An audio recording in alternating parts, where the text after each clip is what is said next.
കരനാവിക വ്യോമസേനകളെ ശക്തിപ്പെടുത്തുന്നതിനായി 52,000 കോടി രൂപയുടെ പ്രതിരോധ ഏറ്റെടുക്കലുകൾക്ക് അനുമതി നൽകി DAC.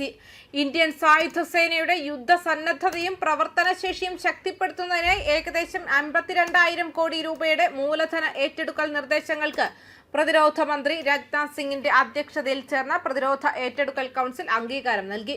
കരസേന, നാവികസേന, വ്യോമസേന എന്നിവയ്ക്കായുള്ള വിപുലമായ സൈനിക പ്ലാറ്റ്ഫോമുകളും സംവിധാനങ്ങളും ഈ അംഗീകാരങ്ങളിൽ ഉൾപ്പെടുന്നു. ഇന്ത്യൻ സൈന്യത്തിനായി ആകാശ് തരംഗ് ആന്റി ആളില്ല ആകാശവാഹന ഇലക്ട്രോണിക് യുദ്ധ സംവിധാനം, man portable anti tank guided missile സംവിധാനം, medium range surface to air missile ആയുധ സംവിധാനം, very short range air defence system, ടാങ്കുകൾക്കായുള്ള സജീവ സംരക്ഷണ സംവിധാനം, ജെറ്റ് അധിഷ്ഠിത കാമികേസ് ഡ്രോൺ സംവിധാനങ്ങൾ എന്നിവ വാങ്ങുന്നതിന് DAC അനുമതി നൽകിയിരിക്കുകയാണ്. സൈനിക രൂപീകരണങ്ങൾക്ക് ശത്രുതാപരമായ ഡ്രോണുകൾക്കെതിരെ ആകാശ് തരംഗ് ഫലപ്രദമായ സംരക്ഷണം നൽകുമെന്നും യന്ത്രവൽകൃത ഭീഷണികളെ നേരിടാനുള്ള കാലാൾപ്പടയുടെ കഴിവ് MPATGM വർദ്ധിപ്പിക്കുമെന്നും പ്രതിരോധ മന്ത്രാലയം അറിയിച്ചു. വിവിധ തരം സ്റ്റാൻഡ് ഓഫ് വ്യോമ ഭീഷണികൾക്കെതിരെ MRSAM സംവിധാനം ഇടത്തരം വ്യോമ പ്രതിരോധത്തെ ശക്തിപ്പെടുത്തും. മൾട്ടി സ്പെക്ട്രൽ സെൻസിംഗ് സാങ്കേതിക വിദ്യ ഉപയോഗിച്ച് സജ്ജീകരിച്ചിരിക്കുന്ന പ്രതിരോധ നടപടികൾക്കെതിരായ പ്രതിരോധശേഷി മെച്ചപ്പെടുത്തുകയും സൈന്യത്തിന്റെ വ്യോമ പ്രതിരോധശേഷി വർദ്ധിപ്പിക്കുകയും ചെയ്യുമെന്ന് പ്രതീക്ഷിക്കുന്നു.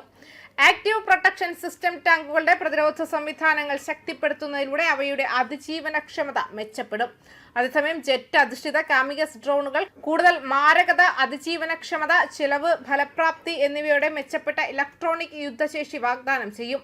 ഇന്ത്യൻ നാവികസേനയ്ക്കായി മൾട്ടി ഇൻഫ്ലുവൻസ് ഗ്രൗണ്ട് മൈനുകൾ, naval shipborne unmanned aerial systems എന്നിവ വാങ്ങുന്നതിനും ഇലക്ട്രോണിക് പ്രൊപ്പൽഷൻ സിസ്റ്റങ്ങൾക്കായി ഒരു ലാൻഡ് ബേസ്ഡ് ടെസ്റ്റിംഗ് ഫെസിലിറ്റി സ്ഥാപിക്കുന്നതിനും DAC അംഗീകാരം നൽകി.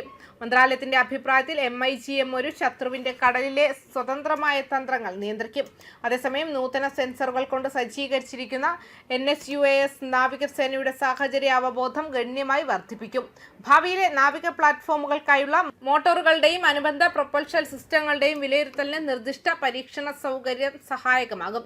ഇന്ത്യൻ വ്യോമസേനയ്ക്ക് മറ്റുപകരണങ്ങൾക്കൊപ്പം fixed wing high altitude pseudo സാറ്റലൈറ്റുകൾ വാങ്ങുന്നതിനുള്ള അനുമതി ലഭിച്ചു. വ്യോമസേനയുടെ ദീർഘകാല പ്രവർത്തന പരിധി ശക്തിപ്പെടുത്തുന്നതിനായി സ്ഥിരമായ ഇന്റലിജൻസ്, നിരീക്ഷണം, രഹസ്യാന്വേഷണം, ടെലികമ്മ്യൂണിക്കേഷൻ, റിമോട്ട് സെൻസറിംഗ് കഴിവുകൾ എന്നിവ നൽകുന്നതിനായി FWHAPS പ്ലാറ്റ്ഫോമുകൾ രൂപകൽപ്പന ചെയ്തിരിക്കുന്നത്.